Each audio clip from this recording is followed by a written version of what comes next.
and welcome to an Organized Chaos podcast. My name is Bobby Quarters. Chaos is here with me. Hey. Hey. So, we're here to talk about some movies, music, whatever else crosses our mind. But here is also the home of the most unbiased, genuine thoughts. We're not going to do anything just to say it, just to make money off of it, because we don't make a lot of money off this. In fact, we don't make anything. We just give our opinions. And our opinions are free and unsolicited, but they're not hateful ones. That is the important thing. Yes. But also, while you're here, please make sure to like, comment, and subscribe to my channel, that is Bobby Quarters, the podcast channel, Organized Chaos Podcast, and Chaos's channel while you're at it. So thank you for watching, and do enjoy.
Already won. The question is, how much are you willing to lose?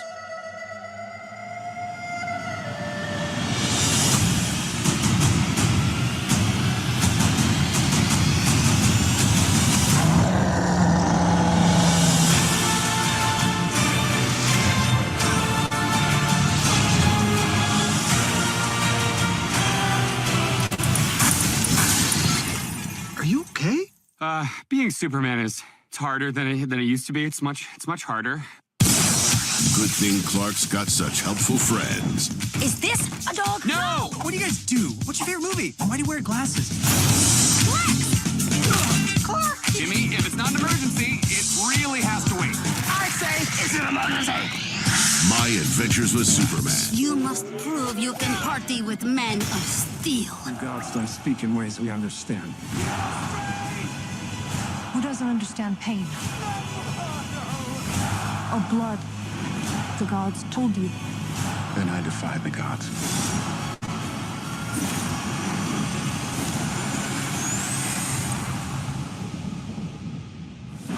I can't do it. Okay. We'll do it live. Okay. We'll do it live. Fuck it. Do it live. I'll write it and we'll do it live. Fucking thing sucks.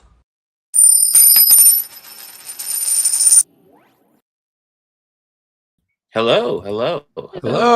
Hey. Another podcast. Ashlene's joining us for this one. I made her sit through everything with me. It was quite abusive. Will you survive? Are you forever scarred? I don't know. It's sounding good. How are you doing, Bobby? I'm doing okay. Doing all right. Yeah. Well, we got some Last Airbender to wrap up talking about, and we got Odyssey. We got. Unfortunately, no one's talking bullshit about Odyssey right now online. So they're kind of having their humble pie right now with it. So Yeah, true. And then we also got a little bit of My Adventures with Superman to go over. But yes. Yes. I also just woke up from a nap, so give me a moment. But yes, she is traumatized. It's I feel privileged to have traumatized her. I can see the pain in my eyes. Are we ready to dive right in? Yeah, let's do it. All right, Avatar: The Last Airbender Season 2. This reminded me a lot of watching the animated series and how much I like the animated series. It's probably the best I could say about this. I feel like I'm broken up talking about this.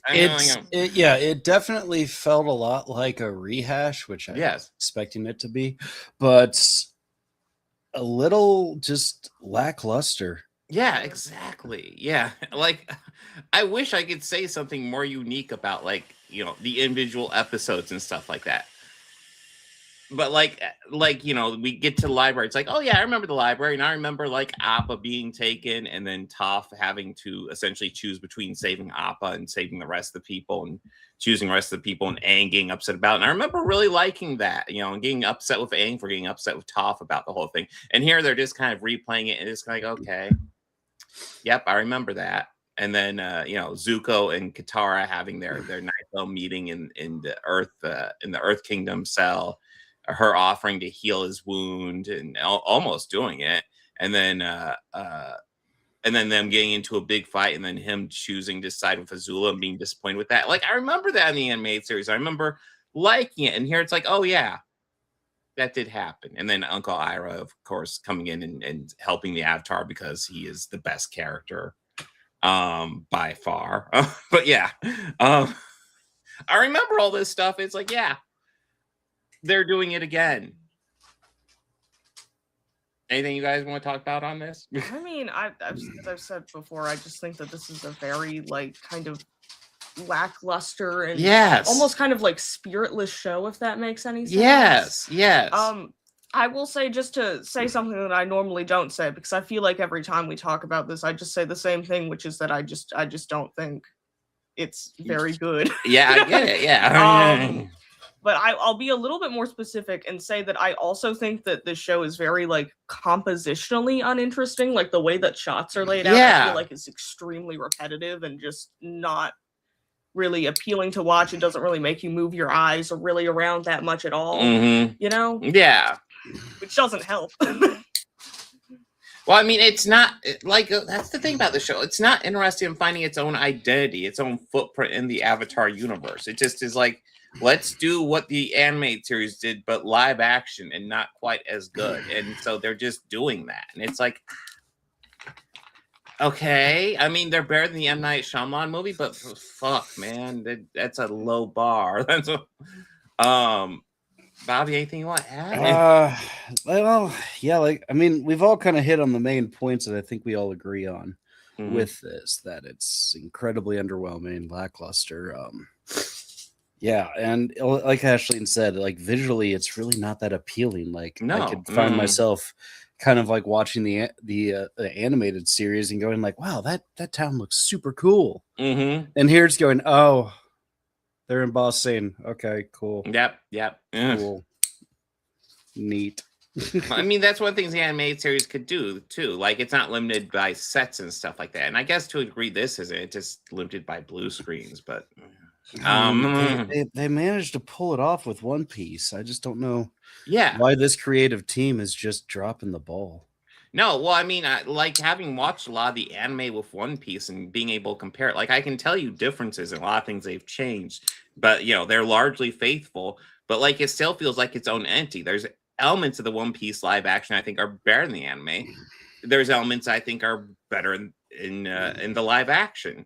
And then this, it's just across the board, it's better in the anime or in the animation. It's not anime. You are the person that you parody. I'm sorry. I slipped up. Yes. One Piece is anime.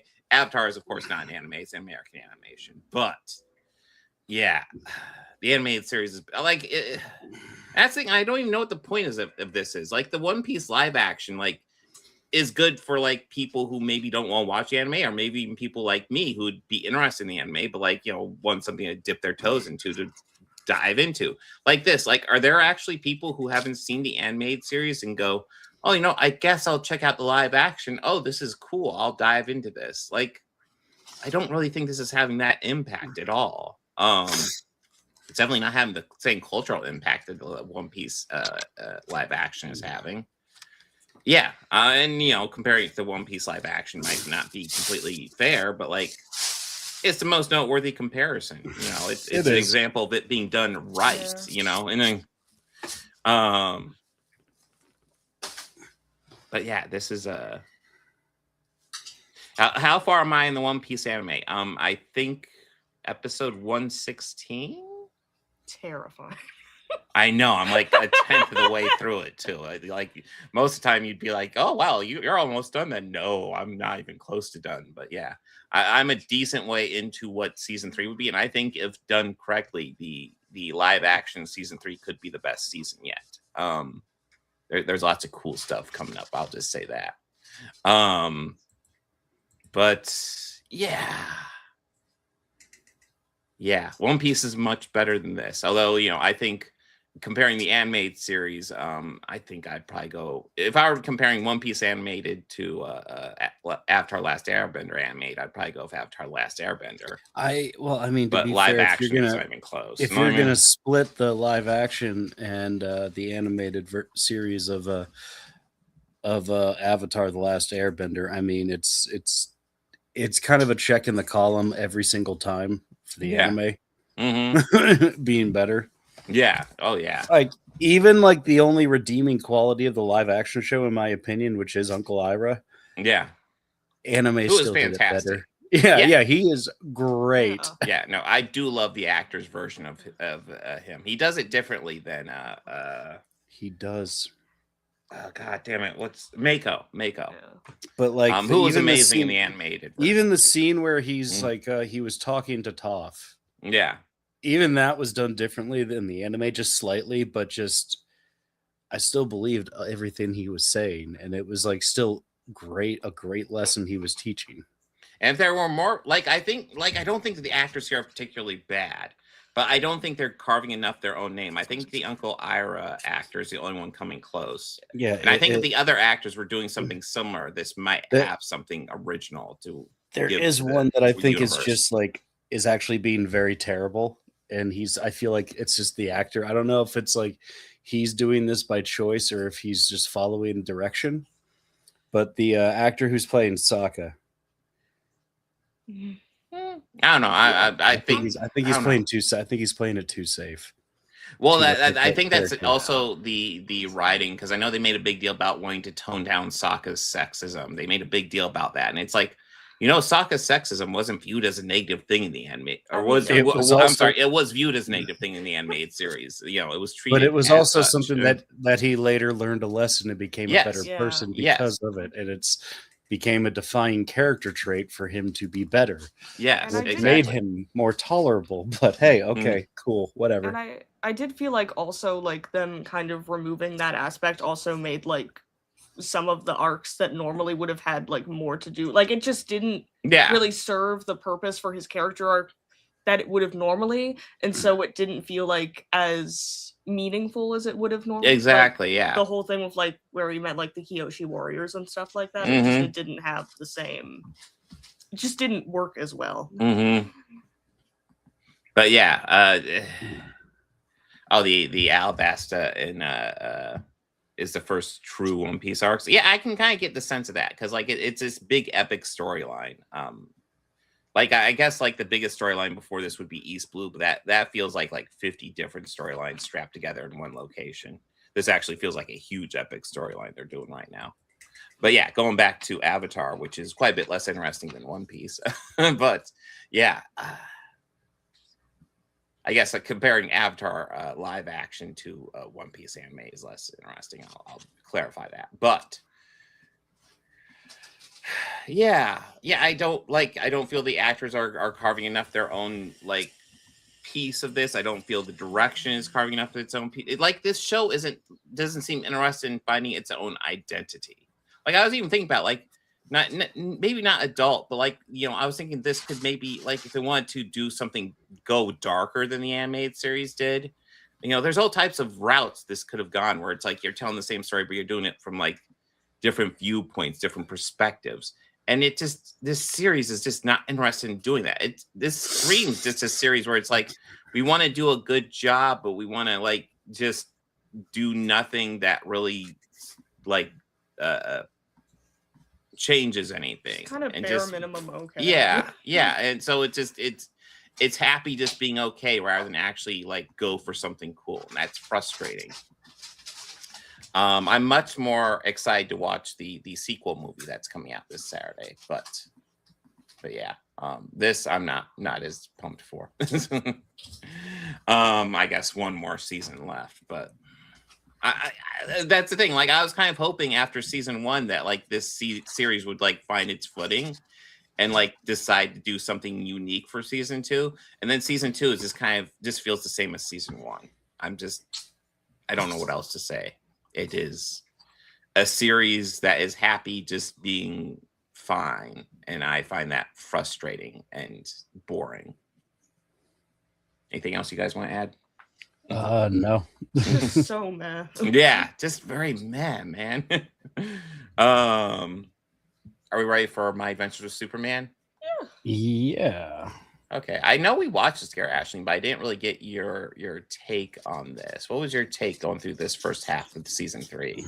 As someone who hasn't seen season 1 but watched season 2 with me. I was joking with him. I was like, I'm gonna watch every season of this show before I watch season 1. The whole thing's gonna come out, and I'm gonna be like, "Yippee! Time to watch the first season." Yeah.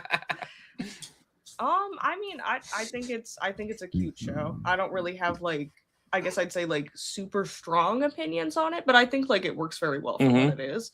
It's, you know, I think it's very quality children's programming. Is I guess what I'm trying to say. Yeah, I think that's fair. Bobby, I don't know if you got a chance to catch up with season 2 or if you just did recaps. I did. What was your thought kind of diving into this? This is a fine show. It's okay. Yeah. Yeah, this first half was pretty good. I was kind of surprised Kara was there, but then again, I didn't watch season 2. Yeah. So, you know. I will say Kara was the best part of season 2 by a decent margin. But yeah, I did like seeing Kara actually being a major cast member in this season, which she wasn't in season 2. She was just in, I want to say she was in like half the episodes, which fun fact, you look up the episodes she's in, those are easily the best episodes of the series so far, in my opinion, in season 2. This season, I think, is so far going off to a stronger start than season 1 or even the beginning of season 2. I don't think it's as good as the end of season 2, though, quite yet. Maybe it'll pick up, but like it's doing some, it's definitely doing some darker stuff than well, I don't know. Season 2 got pretty dark, so maybe it's not doing darker stuff, but it's keeping on that same wavelength of doing some darker stuff along with the goofy kitty stuff. Like the beginning of the season is lots of Jimmy and Kara and them not asking each other out to go out on a date, which is very silly, and you know they're kids, so it makes sense. But yeah, it is kind of like, okay, guys, you can just ask each other out. Come on. What was it? Yeah, Jimmy goes on a dating show and stuff like that. It's like, okay, Jimmy, and of course he goes on a date with a super villain, of course. But yeah, it's mainly this half this season. I didn't realize episode 6 would be out yet, and I was like, well, let's watch episode 5 and see if that's a good round off point, or see if we should just watch episode 6. And then we watch episode 5. It's like, okay, yeah, it's a good ending point right there before we go into the rest of the season. But yeah, we're doing a lot with Hank Henshaw and the modifications that Lex Luthor has done to him to make him like a Superman-like character. And now Hank is kind of going insane and becoming the big villain. And you know, the last episode was a big fight between them. Pretty cool stuff overall. Like I think, yeah, I kind of agree with Ashlene. Like I think it's quality children's programming. I wish Evan seems to watch it when it's on, but he never seems to go out of his way to watch it. But yeah, I think you know, if you have kids, this is a solid show to give them. But yeah, this is just a fun, entertaining show for the most part. That occasionally has an episode where I'm like, oh, that was very cool. I like how they handled it. But most of the episodes are just kind of fun and entertaining is where I'm at with this so far. Any specific details you guys want to dive into? Not particularly. Yeah. I mean, honestly, I think you summed it up very well. Well, goddamn it, I'm not supposed to sum it up that well. Stop being good at describing things. I'm sorry. I'll suck. So, like, there's a guy with an S on his chest. He goes by Sus Man, something like that. He's sus, right?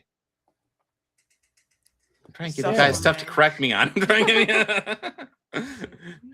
But yeah, no, this is a fun show. It works. I guess. Are we ready to dive right into Odyssey? Yeah. Okay. Christopher Nolan's Odyssey. We all know this is woke garbage. We don't need to really talk about it because obviously, there's a black person in it. There's black people in it and a trans man. So obviously, it's all garbage. We don't need to talk about it. It's all woke. Just the worst movie ever. F-. Does that seem like a fair review, guys? Yeah. No bias whatsoever. Yeah, no. So the Odyssey is obviously an epic poem from Homer. Is Homer a real person or just a collection of just stories passed down from generation to generation? We have no fucking idea. But yeah, this is a story that's been passed around forever. I know my dad was a huge fan of this. I attempted to read it. The language of the version I had was a little bit too old for my taste, but I read a chunk of it back in the day. It's been a while though. So diving back into this, I remember being like, oh yeah, there's little bits I kind of remember, sure. But yeah, obviously it's the story of Odysseus. He was off in the Trojan War. It's 10 years after the Trojan War. He hasn't returned home yet. They knew he survived the Trojan War, but he hasn't returned home. So they're just kind of assuming he is dead. He has a house full of suitors who are just, ready to marry his wife and take over his kingdom. His wife has to complete this what is it they called it? A shawl. She was knitting something. Burial shroud. Yeah, burial shroud. She has to finish knitting it before she can pick his suitor, and she is taking her good sweet time. Obviously it's been 10 years, so yeah, it's been a while. Suitors will just come there every night, just waiting to essentially marry her. He has his son played by Tom Holland, who wants to find out what actually happened to his father. But if he is dead, he has a claim to the throne, and his mother Penelope, played by Anne Hathaway, is like, yeah, you should stay here where you're safe. You have a target on your back if you go out there. I like how the pictures are just kind of repeating. Yeah, well, I mean, especially when the movie has just come out. Oh, is that the Cyclops? Yeah, that's kind of cool. Okay, so they actually had a dude kind of standing in for the Cyclops. That's kind of cool. But anyways, yeah. So essentially we have Odysseus, who is we get to catch up with his story, figure out why he's been gone for so long, and his adventures getting back. We have Tom Holland, was it Telemachus? Yeah, Telemachus. Yeah. I know. I did think it was kind of funny. I think you said and he has his son called Tom Holland. Yeah, his son is named Tom Holland. Everybody knows that. His son is Spider-Man. No. So obviously this is Christopher Nolan kind of I feel like with every movie he's been pushing himself. I kind of respect it. Because he definitely has weaknesses as a filmmaker, and I wouldn't call this perfect, but I feel like he is trying to address a lot of his weaknesses. But I overall enjoyed this quite a bit. What are your guys' thoughts? I mean, yeah, I liked it. I'd say I think that there were some good I thought that Lupita Nyong'o's performance was very good, especially considering very how limited little screen time she had in the film. I will say, if I'm to come out with a critique, the main thing that comes to mind right now is that I think that some of the designs are kind of ugly. Yeah, no, I think that's fair as well. Bobby, what are your thoughts? I felt some of the pacing was atrocious. You see, I was kind of on board, but yeah. I mean, it is a very long movie, so you kind of have to brace yourself for that. Yeah, and I know that, and I knew that walking in, but I really didn't think he needed to do the far wide establishing shot as often as he did. Mm. I That's fair. Yeah, okay, that's fair. Yeah, That's mostly why, because they would do that a lot during scenes of dialogue where they would say the line and then do those wide, like, standing shots, and it's just kind of like, oh my god, just get to the fucking point already. Like, you're killing me. But it's epic, Bobby. It's epic. It's okay. It was okay. It was okay. I felt it was very mid at best, but it was okay. I think I probably liked it more than you then. But That's I mean, fair. I think my two big complaints I've really come away with walking away from this is the Cyclops and the sea creature. I think they looked very good. They looked like they were actually interacting, so I thought they looked very good on that. It looked like they were actually interacting with the real world. I thought their designs were ugly. I did not like their designs at all. I will say I mainly wasn't into the designs for the like the armor.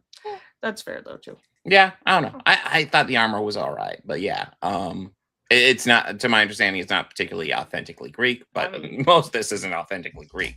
But I did kind of find it funny for how much anger Elliot Page's casting caused for how little he's in the fucking movie at all. Oh yeah, no, Elliot Page is not like Elliot Page. Like, listen, the two actors who got like the most shit for being in this movie were Lupita Nyong'o and Elliot Page. Two actors who are not in very much of the movie, and in my opinion, make the most of their limited screen time and do a good job. It's like when they're in there, it's like, oh well, I get why they were cast. Shit, they did a good job of what they had, which wasn't that much. Yeah. I mean, the dude Hamish Patel, the second in command of Odysseus on his voyage home, he gets more screen time than both of them. At least I'm pretty sure he does. He's in there a decent bit. Oh, definitely. Yeah. But yeah. Jesus, yeah. The other big critique I would give this, and this is mainly levied more. I think the acting in here was fairly solid.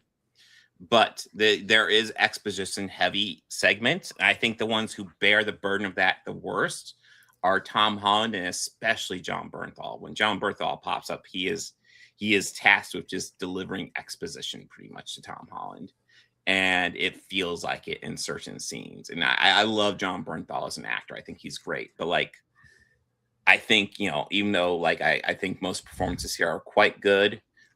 They were tasked with the unenviable task of just delivering exposition, and it felt like it. I'm trying to think who my favorite performances is. I thought Robert Pattinson was great as the sleaziest of the suitors. Anne Hathaway I thought was quite good as well as Penelope. I'm trying to think who really stood out. Those are probably the two I'm thinking stood out. John Leguizamo's getting a lot of conversation online, and yeah, he did really well as well. Shout out to the dog. I love the dog in this. R.I.P. dog. Yeah. I mean, let's see, but yeah, I'm trying to think. Yeah, honestly, I thought the acting here was fairly good. I think the visuals, I think he's definitely going for a very epic vibe for this. I think he pulls it off decently well, in my opinion. But there's a lot of moving parts in here, but like he does get it flowing together, so it's very easy to understand and flow together. And like I keep on saying on social media, it's obviously Americanized, guys. Yeah, they're speaking in a lot of older tongue, but like it's not. It's designed to be easily understood by everybody. I mean, to be fair, are they speaking in older tongue when they speak English the whole movie? True. So I was like, what did you mean? Well, I mean, older style, but yes. But yeah, they aren't speaking like ancient Greek, which is like, yeah, people are like, I won't. Well, I mean, the big news today was that Elon Musk said he wanted to redesign Grok to make a fucking historically accurate version of this. And it's like, it's a fucking fictional story, you dumb fuck.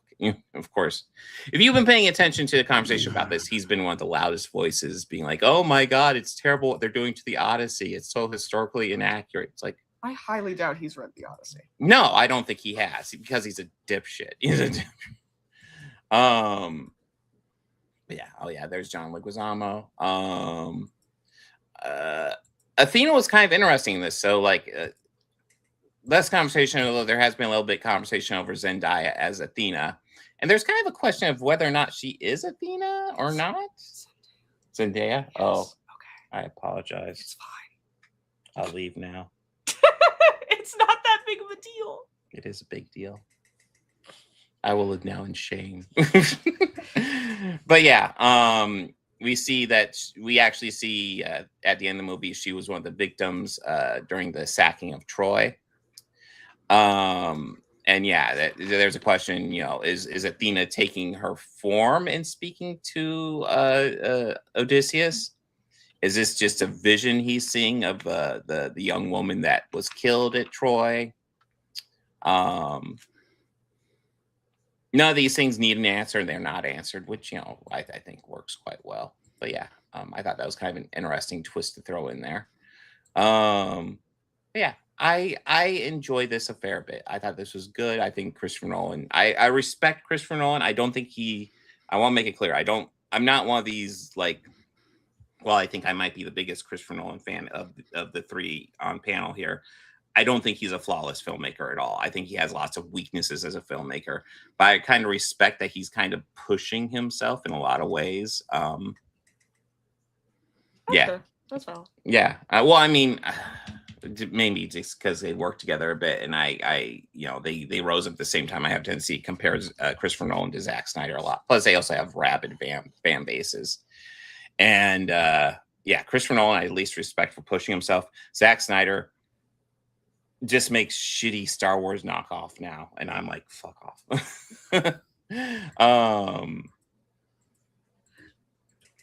Anything you guys want to add? I will say I thought that the instrumentation was kind of interesting for this, because it's not really I think it worked, but it wasn't really what I would have expected it to be at all. Mm-hmm. Very tough out for the score and stuff like that. Yes, I mean, no, okay. I'm talking about the instrumentation of the walls. Okay. But yeah, it was very synthy, I guess I'd say, which wasn't as previously said. I didn't expect it, but I thought it worked. Mm-hmm. Wow, this is very redundant in the pictures. Well, the behind the scenes kind of interesting. I'm not really interested in the fucking actors on the red carpet, which this IMDb will get loaded with those, and it's I don't care. Yeah. Behind the scenes can be interesting, but yeah. But yeah, I did like the flashbacks to the sacking of Troy. I thought that was well done. The way they did the Trojan horse, where it was just it looked, instead of it being presented as a gift, it looked like just something that was abandoned, which is why I think that was kind of an interesting way to present it. Because yeah, it does allow the Trojans to be they left this, let's check it out. I could see that a bit more than just them leaving something at the doorstep. Be oh, let's bring that in. I thought it was a good way, interesting way to retell it. I'm gonna reveal my my sometimes maybe questionable media literacy here. Yes, because the whole thing where they had the scene where it's they alternate between the part where they're cutting down the statue of Athena and the part where they're attacking Zendaya, I suppose. Yeah. Mm-hmm. So my initial read of that scene, when I went on the internet afterwards and I saw all the reads where it's it's the lady and the Mm-hmm. But I will say, when I initially read that, I did not read it in that way whatsoever. I thought that it was just the visual just another visual representation of them cutting down the statue, mm-hmm. with sort of it being marked by Odysseus's personal relationship to Athena in the way that he saw it. Mm-hmm. I think it's kind of funny. I came to a completely different conclusion than everyone else. I think there's lots of different reads. I think it's purposely a bit ambiguous. I can't speak. Ambiguous on purpose. I kind of. But yeah, there's lots of different reads you could get on the way that everyone else read it. But yeah. Yes. So I mean, there's even an argument I could see to be made that I was maybe it's just a young girl who was there, and Odysseus just feels guilt over that. But there's also the argument of maybe that girl was Athena. Gods do shit like that. Just take human form and go on Earth. I will say, just to reemphasize what I was saying. Mm-hmm. When I read that, I didn't read that as though Athena was there as a person. I thought that was just how he saw the statue being chopped down. Mm-hmm. Yes. Oh, he saw the statue as her as a person. Yes. That's an interesting read. I haven't thought of that read before. I kind of like it. That could work too. So like we see the statue, and when they go to strike, we do a hard cut to a statue being struck down before she's struck down. Yeah, that's interesting. I like that. That works too. That's a cool read. Oh yeah, so the Chud reads are hilarious on this, and it's getting kind of frustrating because it's like this isn't a perfect movie. There are critiques to be made of this fucking movie. Absolutely. Again, Christopher Nolan's exposition heavy, which is one of his weaknesses. His visuals could be a lot stronger. Again, one of his weaknesses. But then you go online and then people are talking about how wonderful Troy was in the aughts, and it's like, guys, as someone who enjoyed Troy back in the day, it is not a brilliant movie. Relax. It is in my opinion, it was a fun popcorn movie, but like, just stop. And then seeing all the dumb takes on Troy now, it's like, shut up. And I actually saw somebody getting really upset because the Odyssey wasn't about Achilles. And I'm like, were you upset when Obi-Wan Kenobi wasn't a major character in Empire Strikes Back too? Like, are you paying attention? They were really hyped up for the fake movie they made up in their minds that starred Elliot Page as Achilles. Yes. They were so excited, but they can't admit it. Yeah. No, that's secretly what they wanted. They wanted the Achilles solo movie starring Elliot Page. Some of the takes have been outrageously bad, and across the board, the Chudosphere has been taking L's on this one. They lost Rotten Tomatoes. Like, all the scores are pretty positive on this, so they lost all that. It's made a ridiculous amount of money. It's projected to bring in tons more. Chuds are illiterate?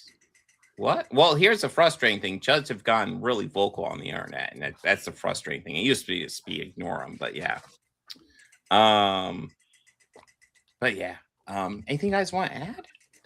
I will say I think that I had a pretty positive experience with this movie. It kind of reminded me, because I did read sections of the Odyssey in school, and so it was kind of cool to see them in front of me, not as words. But I'd say I had a good time. I enjoyed myself. Definitely not a perfect film, but I liked it. Yeah, I had a good time in the theater. Mm-hmm. You know what this movie actually did get me wanting to watch? It's not even really what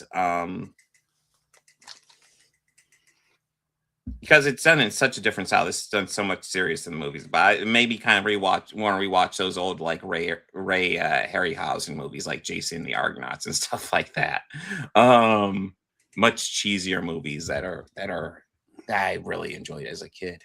Did you ever watch those ones, Bobby? Yes, I have. Well, what are your thoughts? I enjoy them thoroughly. Yeah, God, it's been probably decades since I watched them, but I'm like, yeah. I mean, at the time, it still showed groundbreaking filmmaking techniques. Oh yeah, Jesus Christ, yeah. Any film that shows innovation in filmmaking, I enjoy. Oh yeah, well, yeah. I mean, Jason and Argonauts, the whole skeleton fighting scene. Oh my God, I just remember fucking loving that as a kid. That was so fucking cool. Yes, Harryhausen is a legend. And yes, Oh Brother, Where Art Thou? Awesome movie as well. I was just disappointed they never cast Sean Bean as a Odysseus like in Troy. You know what I think was funny, because I remember watching Troy and seeing Sean Bean pop up as Odysseus, and I remember thinking, I'm confused. Does Odysseus live? Is he gonna die?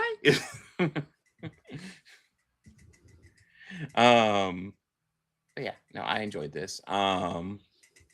So like we weren't really sure what to do for pop culture. I suggested I don't know, we could do kind of a general discussion of Christopher Nolan's filmography, which is we can get into it a bit.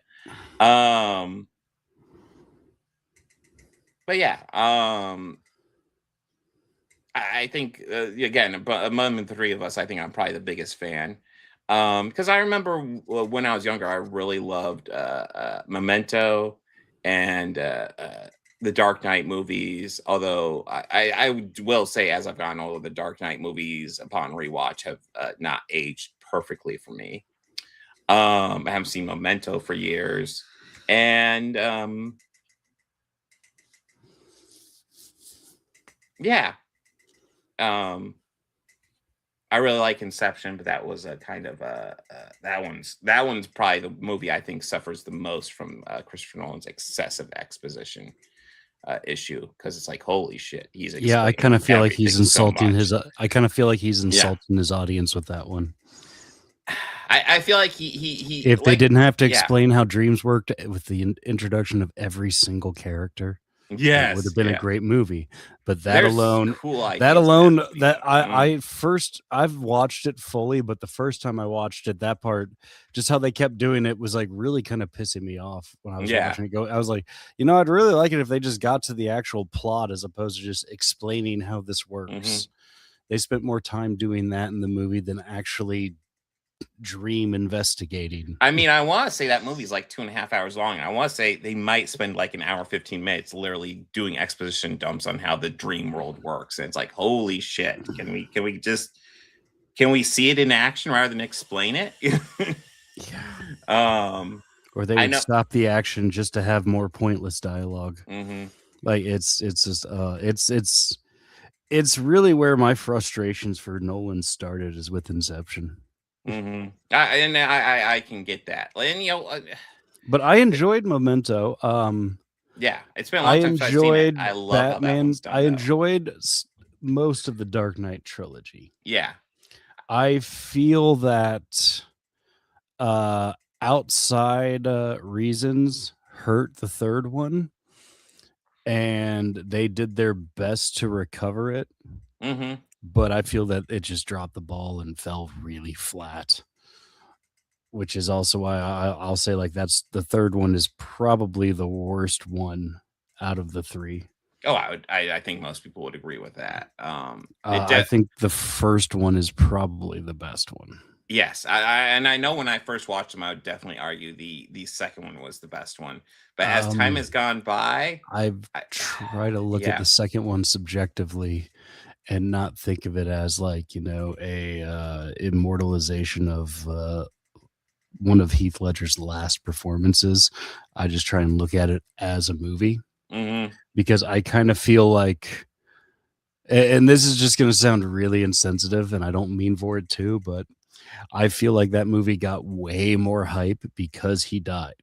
Oh yeah, absolutely. It has more of that, like, I guess, like level of that high regard that it has because of that. And looking at it just subjectively as just a superhero movie, it's all right.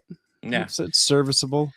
I think that he shot himself in the foot a lot with that one, because I argue, because I think that they shouldn't have killed Harvey Dent off so quickly and easily as they did. And absolutely. That hurt the story terribly, because it's clear that Joker was supposed to come back in the third one, and it's a convoluted mess. And I just and I guess like how he wrapped those up really kind of made me go, God, you're just frustrating. I can't stand Interstellar. It's another one that suffers from the dialogue, and I feel like he insults his audience by explaining too much. Interstellar is an interesting one. Like, I even have the fancy steel book of that, and the same with Tenet. And I think I've seen Tenet twice and Interstellar once, and it's been years since I've watched them. And like, I remember watching them, be like, well, this is fine. Well, I remember thinking Interstellar is fine. Tenet, I had to watch twice just to kind of get what he was going for, because that is so fucking convoluted. And the second time I watched, like, okay, I see what you're going for. I don't really see how it's entertaining though. I didn't even give Tenet a shot because I was just frustrated after Interstellar. Yeah. Yeah, no, but I do feel like with I would say with Oppenheimer and with Odyssey, he's kind of entering kind of a new phase where I feel like as a filmmaker he has evolved. Like I still won't argue like he's like the perfect filmmaker at all. Some people do argue that, and it gets a little frustrating on that end. He is a guy who I think really enjoys the craft of filmmaking and is developing as a filmmaker, and that is always good. Yeah, I do think Oppenheimer and Odyssey are two probably of his best. Although going back to the Dark Knight trilogy, Dark Knight and Dark Knight Rises, I think, have better action scenes because that's the biggest weakness of Batman Begins, in my opinion. The action scenes in that are very just cobbled together. But I also think of the three, it's the one that has aged the best. And overall, I think that's the best of the trilogy. And quite easily. I'm not even like the biggest fan of these Batman movies. Mm-hmm. Like I they're okay. Mm-hmm. I mean, I'm not saying that I feel like Batman Forever and Batman and Robin are better movies by far, but I think that Matt Reeves nailed more of Batman in one scene with the Batman than Nolan did in 3 movies. I mean, I was going to say, I think the Batman does like an amazing job. Well, the Batman, I think, is the first time we had a live action Batman movie. Well, who was the world's greatest fucking detective? Yes. Yeah. Yes. That really gets Batman. Because I think the only other movies where Batman really gets to take center stage are Batman Begins and The Batman. All the other ones I feel get overshadowed by the villains by quite a bit. And I hope Matt Reeves knows how to keep Batman kind of more in the center and, do his trilogy kind of based on more of the Batman stuff. Because my biggest complaint of Matt Reeves' Batman is I just think it's overlong. If you cut like a half hour from that, it's like probably like the perfect Batman movie, in my opinion. Stylistically, it looks great. I think it understands the character better than a lot of the other movies. Yeah, I think the Batman is actually really good. Batman 89, not a perfect movie either, but like I fucking love Michael Keaton's Batman in that. Holy shit. Batman Returns, he straight up kills a guy with a smile on his face. That is the fucked up thing about it. Yeah. Have you heard about Memento, Ashlene? I see chat talk about Memento a bit. There's a very real likelihood that I've seen it and I've just dumped it from my brain. I do that a lot. I actually don't know if I've watched it since you've been born, so it's been a few years since I've seen it. I most likely haven't seen it. So I will give you the plot line. You can tell me if you're interested. So Memento is a story about a guy looking for revenge for the death of his wife who was murdered. Mm-hmm. Here's the kicker. He has a short-term memory loss, complete short-term memory loss. So he has to constantly keep notes and records and stuff like that to keep on track to figure out what he's doing. I think I might have seen this movie actually. It is kind of a wild trip of a movie. It is a wild ride of a movie. Yeah. It's pretty fast paced, and there's definitely some wild stuff going on. The first time I saw it, I had to watch it twice just to go because it ended. I go, okay, wait, I need to. What? Yeah. So, one of the things they do in order to tell the story is they tell it backwards.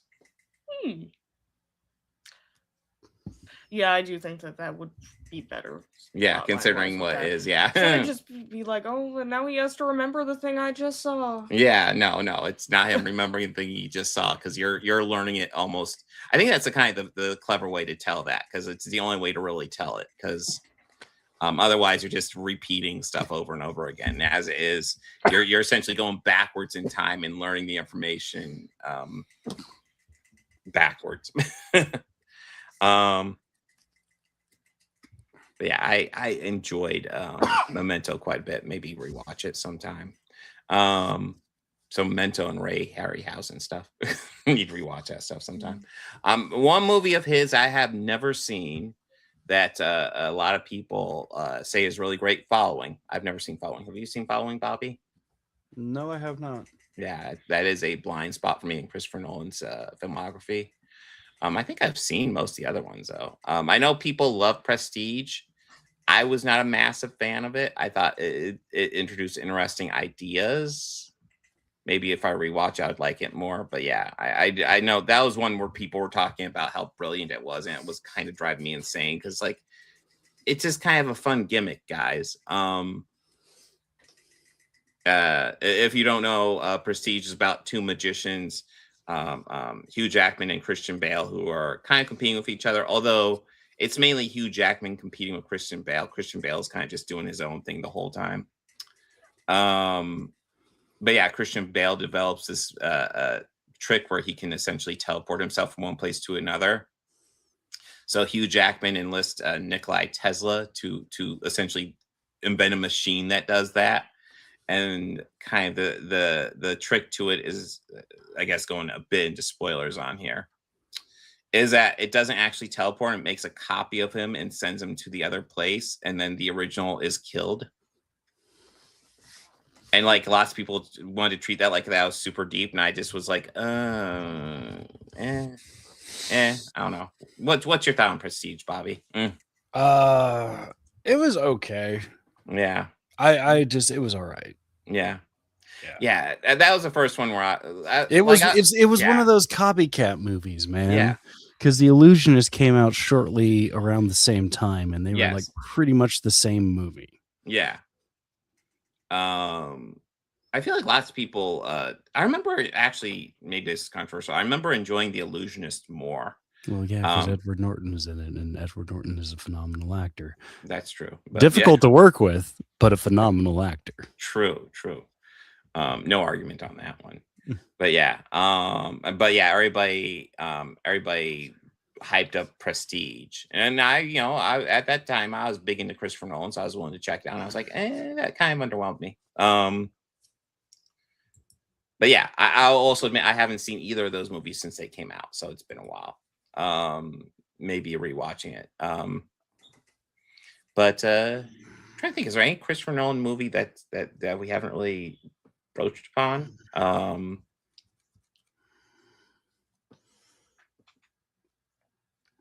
think that might be about it. Can you guys think of anything we haven't brought up? No, I can't think of it. Yeah, I don't even know what I would consider my favorite. I'll be honest. Trying to think. Maybe rewatching it. Maybe Memento would be up there. Yeah, probably that one. I don't know. I think Odyssey was pretty solid, but I don't know. Yeah. I also kind of want him to age a little bit because I remember loving the Dark Knight movies so much more, and then as time's gone by, I've been like, I also kind of dislike him because they started that trend of making the Batmobile like a giant tank, and I just think it looks ugly. Yeah. You might as well just give Batman a Cybertruck. I mean, it's worth saying. I've always hated the tank look of the Batmobile. Yeah, and I feel like Zack Snyder tried to do a mix between the Tim Burton and the tank, and I wasn't a huge fan of that one either.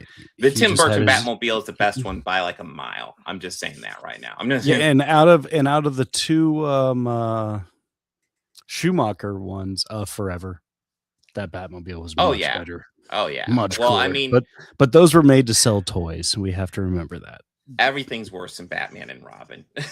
Batman and Robin, just like, oh god, they had the back card. The nipples were even worse. True. Yes. Yeah, Batman Forever introduced the nipples. Batman and Robin made them worse. Somehow made them worse. Yeah, I don't even know how. It was a terrible idea, but somehow they're worse now. Let's see. Well, here, let me go ahead and dig up next week. I already got it up right here. Oh, well, you're showing off already. Yeah, I am. We got queued up. It's called being prepared. We are being prepared. Well, prior proper planning prevents a piss poor performance, Robert. Evil Dead Burn is what we have next week, along with the new Avatar, Aang, The Last Airbender. And we're watching another sequel in the Raimiverse, Spider-Man 2. Ooh! I wonder how those Spooner Man movies are going to turn out. Spooner Man. Yeah, I've never seen those before. Never seen. Like it was an option. Yeah, no, No, that's it's a great not, Chris. movie, It so, is yeah. an accurate assumption, and I will gladly die on that hill.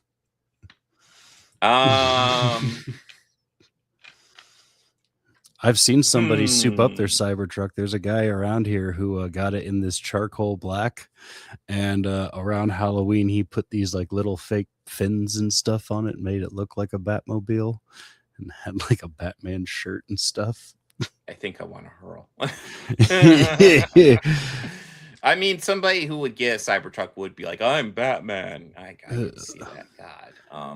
Oh, it's like those people who drive the Teslas but have the stickers that say, "I'm in the anti-Elon Tesla club." Then sell your car. Yeah.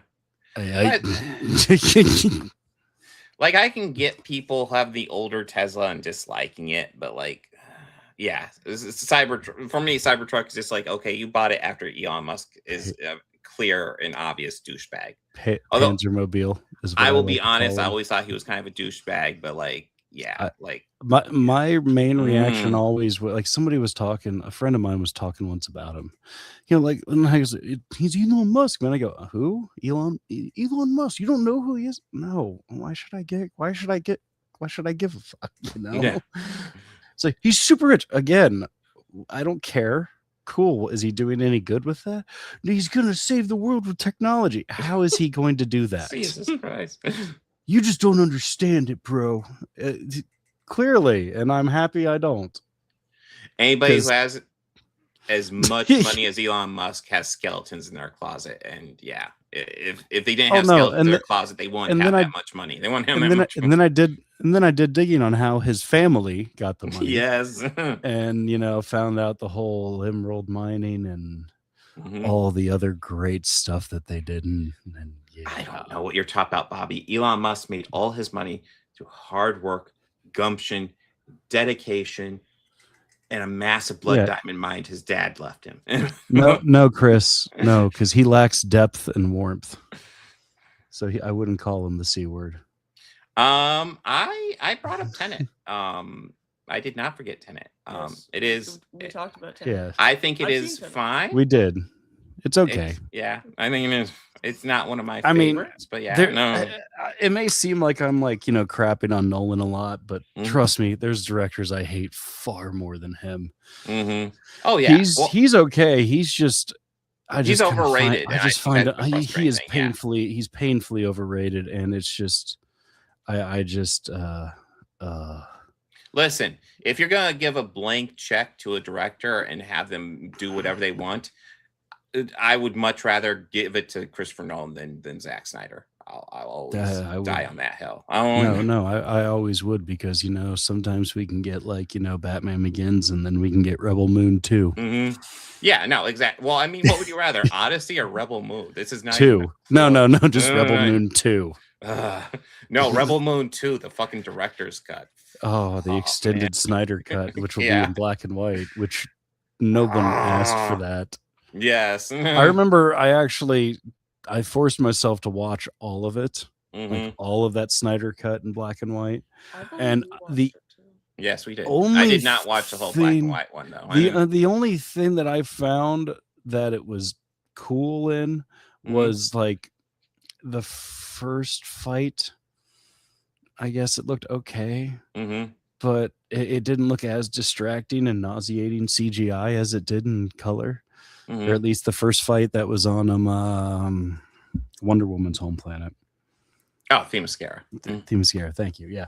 And I also kind of really hated that, they had Martian Manhunter and just messed it up out of the gate. Right out of the gate, they messed this up. Well, I mean, Zack Snyder always says he intended Justice League to be black and white, and I always call fucking bullshit on it. Because if he intended to be black and white, explain the point of the black Superman suit. Because if you watch it in black and white, you don't fucking know it's a black Superman suit. It might just be his normal suit. Explain why we spent so much time in Atlantia then. Yeah. So you wanted that to be all in black and white. That underwater, colorful. Okay, Zachary. No, it strikes me that he's like a Michael Bay Jr. without the explosions.